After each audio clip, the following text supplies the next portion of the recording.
All right, that was at an event yesterday, and it did sound like his mic went out there, but he was making light of the fact that it also went out during his debate with Hillary Clinton.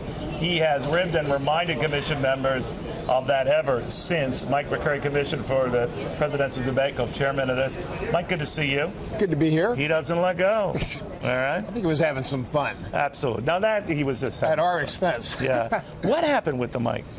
You know, they are very carefully calibrated, and you can't mess around with them. Right. I guess that's about the most I would say. We are very protective of the process that the campaigns go through, but they are very delicate instruments. And one thing is clear: you could hear him on television. I happened to watch it on television. Right. There was no problem with that. And the sound in the hall was, needed adjusting. But it wasn't. You didn't hear him in the spin room, and right? You could hear him. It was just not as well. The volume was a little bit soft. His people say, oh, that was deliberate. The commission was trying to stick it to him. No, we definitely would not do that. We have a very professional group.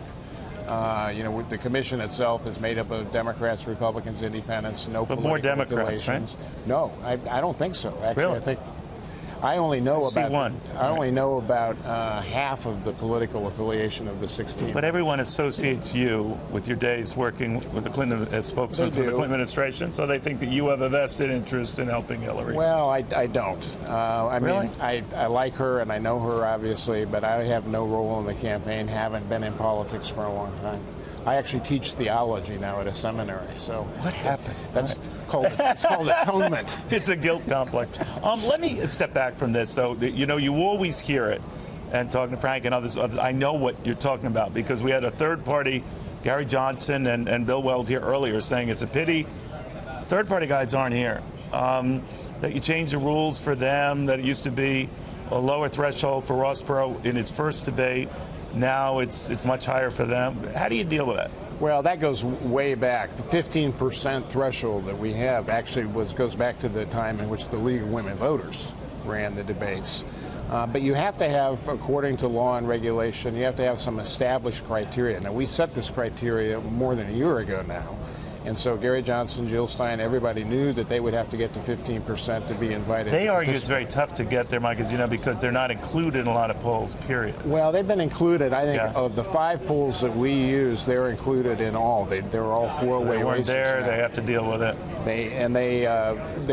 They got to generate support, and they have had lots of opportunities. Witness Gary Johnson being here with you, and he's been getting a fair amount of media coverage, but it takes a lot to get support from your supporters and to generate that kind of enthusiasm, and that's what a good candidate has to do. You probably heard that Donald Trump is going to be tweeting during the debate tonight. What do you think of that? Well, we live in the world of constant tweeting and constant commentary now, so I guess I am not surprised about that. Usually the top of the ticket kind of takes a back seat and lets the number 2 candidate shine in these occasions, but Donald Trump likes to do things differently. All right, now I can't imagine many a news organization that would pass up the opportunity to share those tweets, maybe during the debate. How do you feel about that?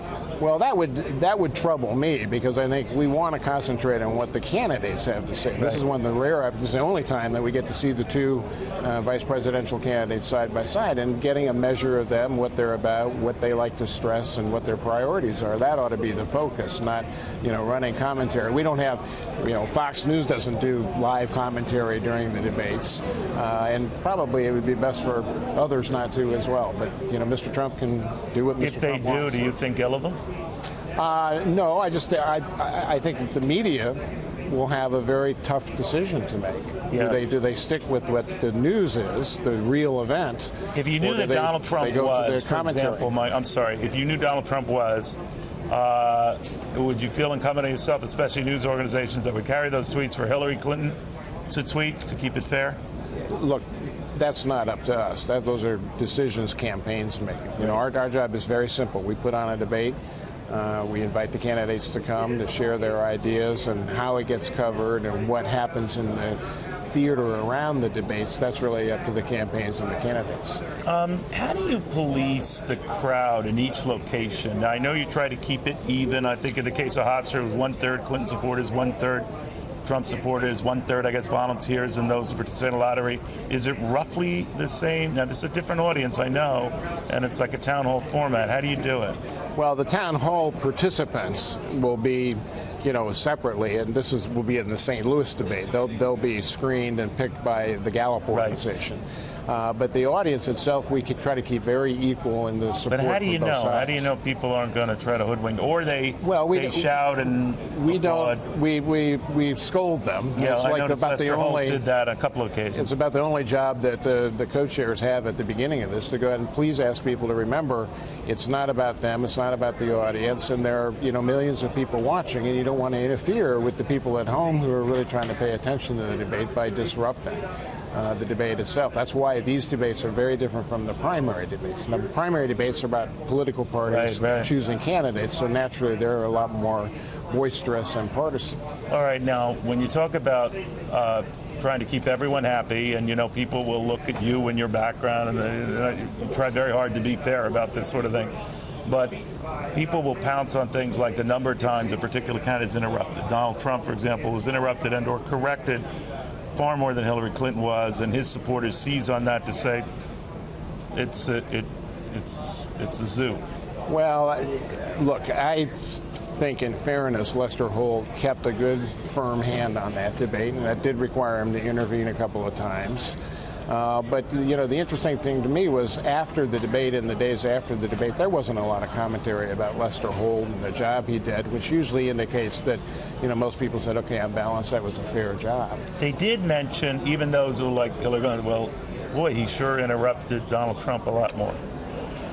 Do you think a moderator should be cognizant of that? I think a moderator always has to be cognizant of how the balance is between the campaigns. Now, if one candidate is trying to talk over the other candidate, and the moderator's got to pull things back in to keep it under control sometimes, and there was a little bit of that happened in that debate. Okay.